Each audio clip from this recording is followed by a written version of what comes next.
আমরা সবাই ভাবি পৃথিবীর ক্ষমতাধর ব্যক্তিরা যখন ক্ষিপ্ত হবে তখনই তৃতীয় বিশ্বযুদ্ধ শুরু হবে।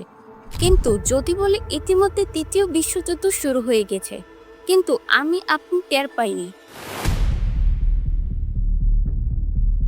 2019 সালে শুরু হওয়া কিছু কনফ্লিক্ট, 2022 সালে রাশিয়া ইউকে যুদ্ধ, 2023 সালে রাশিয়া ইসরায়েলের হামলা, আর 2025 সালে ভারত পাকিস্তান সীমান্ত উত্তেজনা, আর সর্বশেষ ইরান ইসরায়েলের যুদ্ধ। এগুলো কি নিছক যুদ্ধ নাকি অদৃশ্য এক যুদ্ধের কিস্তি? আর প্রতিবার যখন এইসব সংঘর্ষ হয়, সারা বিশ্বের মানুষ অপেক্ষা করে শুধুমাত্র একটি ঘোষণার জন্য, এই বুঝি দ্বিতীয় বিশ্বযুদ্ধ শুরু হলো। কিন্তু যুদ্ধ এসে ফিরে যায়, আমরা সবাই হাঁপ ছেড়ে বাঁচি আর ভাবি যাক এইবার বাঁচা গেল। তাহলে তৃতীয় বিশ্বযুদ্ধ কবে হবে? কিন্তু যদি বলি প্রশ্নটাই ভুল। যুদ্ধ শুরু হয়ে গেছে অনেক আগেই, কিন্তু সেটা টেক্কা বা বোমা দিয়ে নয়, শুরু হয়েছে তথ্য প্রযুক্তি, অর্থনীতি, মিডিয়া দিয়ে। আর 1914 সালে শুরু হয় প্রথম বিশ্বযুদ্ধ, রাইফেল, গ্রেনেড আর রক্তের বন্যা দিয়ে। 1939 সালে আসে দ্বিতীয় বিশ্বযুদ্ধ, এবার অস্ত্রের ঝাড় ভয়ঙ্কর, কেমিক্যাল ওয়েপন, পারমাণবিক বোমা।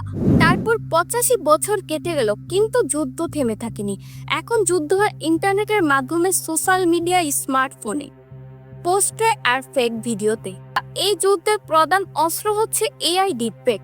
তথ্যই এখন সবচেয়ে বড় বোমা। সাম্প্রতিক ভারত পাকিস্তান কনফ্লিক্টে দেখা গেল এআই দিয়ে বানানো একটি ভিডিও যেখানে মোদির ভুয়া ভয়েস ছড়িয়ে পড়ে। পাকিস্তান বলছে জয়, আবার কিছু মিডিয়া বলছে উল্টো কথা। এআই দিয়ে বানানো ছবি, ভয়েস ক্লোন ভিডিও ছড়িয়ে পড়ে আগুনের মতো। সাধারণ মানুষ বিভ্রান্ত হয়, সোশ্যাল মিডিয়ায় শুরু হয়ে যায় যুদ্ধ। 2024 সালে ইরান যখন ইসরায়েলকে 3000 ড্রোন আর মিসাইল নিক্ষেপ করে, তখন সেটা টুইটারে ছড়িয়ে পড়ে মোসাদ হেডকোয়ার্টারে হামলার ভিডিও। অথচ ভিডিওটি ছিল ইউটিউবের 2021 সালের একটি ভিডিও।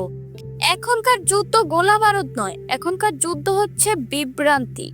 আর যুদ্ধের যন্ত্রণা পেতে গেলে এখন আর ফ্রন্টলাইনে যেতে হয় না। আপনি হয়তোবা বসে আছেন ঢাকায়, কিন্তু ফিলিস্তিনের শিশুর কান্না দেখে আপনার চোখ ভিজে যায়। ইউক্রেনের ধ্বংসস্তূপ দেখে কেঁপে উঠে আপনার মন। মানুষ এখন মিডিয়ার উপর ভিত্তি করে যে কোনো দেশের পক্ষ নিচ্ছে, আবার বিপক্ষে দাঁড়াচ্ছে। ইরান যখন ইসরায়েলকে হামলা করে, তখন অনেকেই তাদেরকে সমর্থন করে। আবার ইরান যখন সিরিয়ার স্বৈরাচারকে সাপোর্ট করে, আমনের মতো হত্যাকাণ্ড করে, তখন সবাই মুখ ঘুরিয়ে নিয়েছে।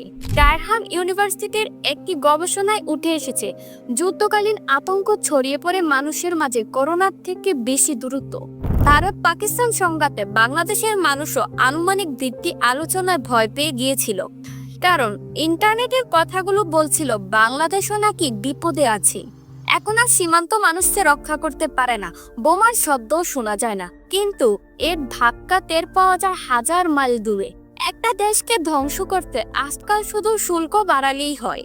মানুষের পকেটে যুদ্ধ। ইরানের মানুষ এখন রুটি কিনতে স্বর্ণ বিক্রি করতে হয়, $1 কিনতে হয় 1,05,000 রিয়েল। আর এইদিকে শ্রীলঙ্কা চীনের ঋণে দেউলিয়া, পাকিস্তানের রিজার্ভ পুড়িয়ে আসছে। এগুলো কি যুদ্ধ না? নিশ্চয়ই যুদ্ধ, অর্থনৈতিক যুদ্ধ। এই যুদ্ধে বোমা ফাটায়, কিন্তু শব্দ হয় না, ব্যাখ্যা হয় হারে হারে। আগে ছিল অক্ষ শক্তি আর মিত্র শক্তি, এখন পৃথিবী দুইভাবে বিভক্ত। একদিকে আমেরিকা আর তার মিত্ররা, অন্যদিকে চীন, রাশিয়া, ইরান, লেবানন। এক সময় শক্ত জার্মানি এখন আমেরিকার পাশে। আর নতুন করে শত্রুরূপে আবির্ভূত হয়েছে রাশিয়া চীন জোট। তারা সুযোগ পেলেই প্রক্সি ওয়ার শুরু করে দেয়। রাশিয়া ইউক্রেন হোক বা ইরান ইসরায়েল, সবাই একটি যুদ্ধের অংশ। তুরস্ক, সৌদি, কাতার, জর্ডান, কেউই কিছু বলে না, কিন্তু এই অদৃশ্য যুদ্ধের এক একটি খেলোয়াড়ই তারা। এটাই হয়তো তৃতীয় বিশ্বযুদ্ধ, এটাই আজকের পৃথিবীর সবচেয়ে বড় সত্য। আজকের ভিডিওটা এ পর্যন্তই। ভিডিওটি কেমন লেগেছে অবশ্যই কমেন্ট করে জানাবেন। আর আজকের মতো এ পর্যন্তই, দেখা হবে নেক্সট ভিডিওতে। সবাই ভালো থাকবেন, সুস্থ থাকবেন, আল্লাহ হাফিজ।